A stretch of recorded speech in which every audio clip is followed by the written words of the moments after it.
Welcome to the Osmium Update, your weekly data and infrastructure update from the Osmium Data Group. Brought to you by Max Mordelaro and Arjan Timmerman. Hello. We are back from I would say, busy week in London for KubeCon 2025. And we have done a lot, and I would say, pretty curious about the things that Max wants to say about what we did there. And let's discuss that in this episode. Yeah, thank you, Ariane. Absolutely. So KubeCon was certainly very, very busy. We had fantastic weather in London, a lot of people, 13,000 attendees. I guess one of them was very kind and generous enough to give me a call on the way back. So I'm really happy to be recovering after a fairly busy week. It was an amazing event. What can we say? What else can we say? I think that we love the vibe of KubeCon. KubeCon is VMware, or rather VMworld at its peak, and even better. So we had some fantastic time there again, and we've been talking with several vendors. We've done interviews. If you have not seen them, well, you're guilty. You have to go look at our LinkedIn page, Osmium Data Group, or you have to go to youtube.com/Osmium Data Group, where you should normally see our page. If not, just Google Osmium Data Group on YouTube. So we did some interviews with 4 companies, Platform9, with Madhura Maskasky. We did an interview with Portworx and Venkat Ramakrishnan. We did also an interview with Tintri and Samuel Newton. And last but not least, Red Hat and our good friends to Miniman. So check those out. I think they're really interesting. So Ariane, it's really a brief sum up. I wanted to get back to you before we talk about the vendors and the discussion we've had with those vendors. About the topics which were hot at KubeCon.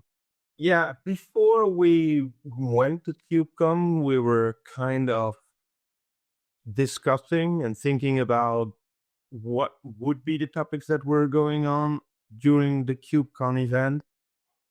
We were kind of afraid that a lot of it would be around AI, but that seemed to be very... I would say I didn't hear that much about AI. There were a lot of booths that talked about AI, that had something up about AI. But the people that we talked with didn't really go that deep into AI.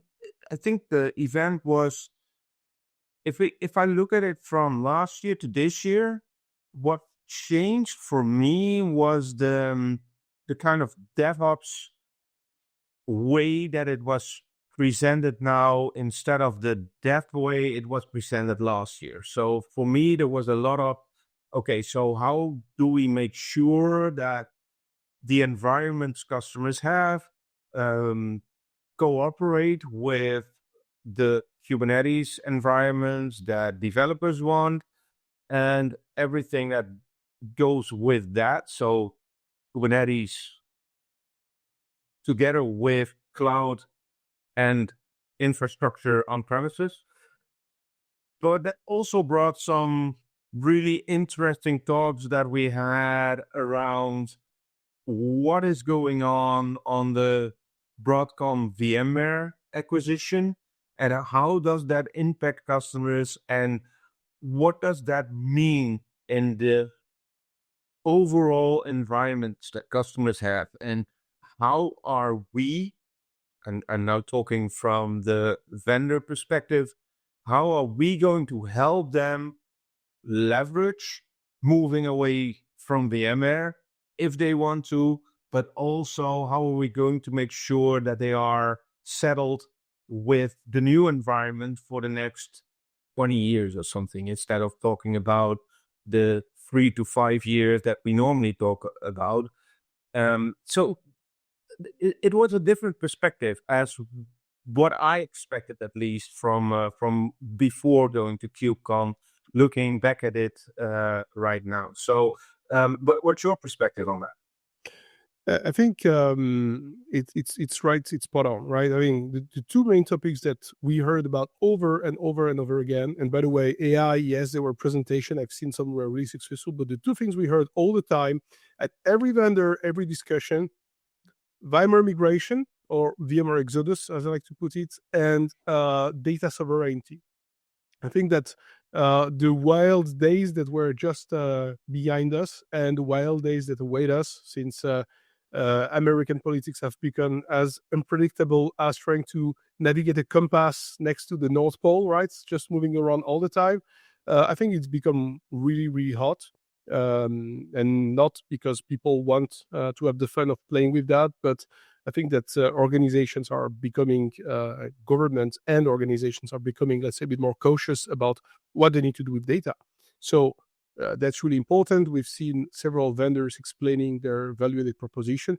To me, data sovereignty is interesting in the sense that it's part of a data governance policy that you have in our organization, policies that you need to have, looking at the regulatory aspects, whatever you want to do with data classification and data sovereignty, data, GDPR, all of that comes into play.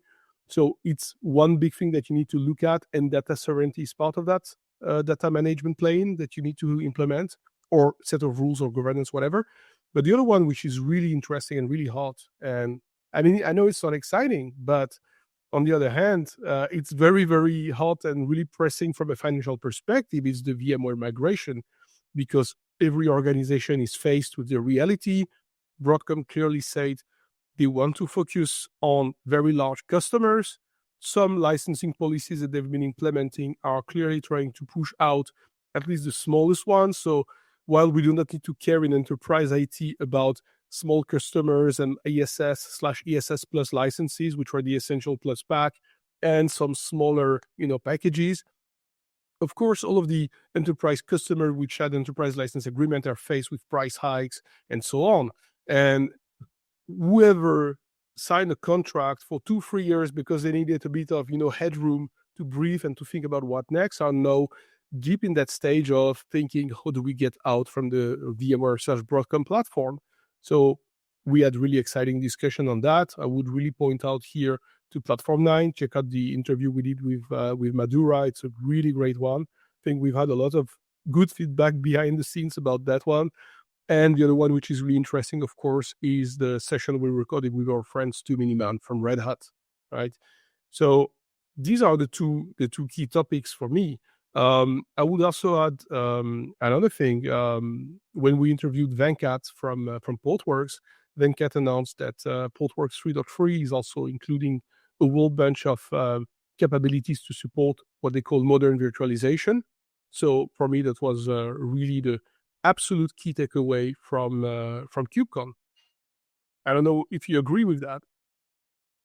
Yeah, I totally agree on that. I think, like we already mentioned, that was a really big topic, and it kind of surprised us because we've been talking about it for quite a while together, and seeing that coming back at KubeCon was really interesting, to say the least. We had a discussion with Tintri as well. It's really interesting to see that most of the vendors are looking into how are we going to help the customers move to a modern infrastructure that can support them for many years to come, and how are we going to leverage, to say it that way, both sides of the coin. Because a lot of the vendors that we've been talking to in the last years were always focused on physical infrastructure, data infrastructure, but really leveraging what we've always known and always been using for everything that we did in the enterprise. And it kind of seems that finally they're all getting to a point where they say, we need to really help all of our customers moving to the modern data infrastructure era. And that was really amazing to see. So I really look forward to hearing more about that in the next couple of months, I would say, from vendors, but also from people listening to this. If they've got certain topics that they want to hear from us, that they think are important for customers, that vendors need to know about, or vice versa, right? We really want to hear about that as well. Yeah, absolutely. And the closing point, because we're already going on for 10 minutes here. The topic of VMware migration is so much more than just getting away from VMware vSphere, right? So that's a challenge I'm sometimes coming through when dealing with administrators, teams, and so on, where we're looking at the stack a bit kind of in isolation, and you need to look at what's happening at the periphery, right? I mean, vSphere is commoditized. Sorry, VMware, but it's the reality. I mean, whatever Xen, KV, and Hyper-V, most of the features that organizations are using, 80-85% is the same, right? That is Prokop, right? I mean, exactly, it's the easy part. The hard part is automation and so on. So that's where you want to play. Anyways, Ariane, I think that we can probably call it another Osmium update done, right? Any closing comments from your side? I would say look at the content we created at KubeCon. It's really amazing to see what we achieved there. We had a lot of discussions, so I hope that much more will come out of that. And that's about it, I guess. You? Nothing special. Just check out again Osmium Data Group on YouTube. We have a playlist dedicated to KubeCon.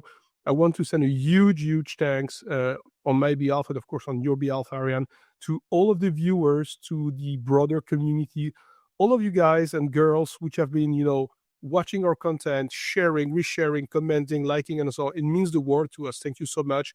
We really appreciate the reshares and everything. So thank you, and see you next week.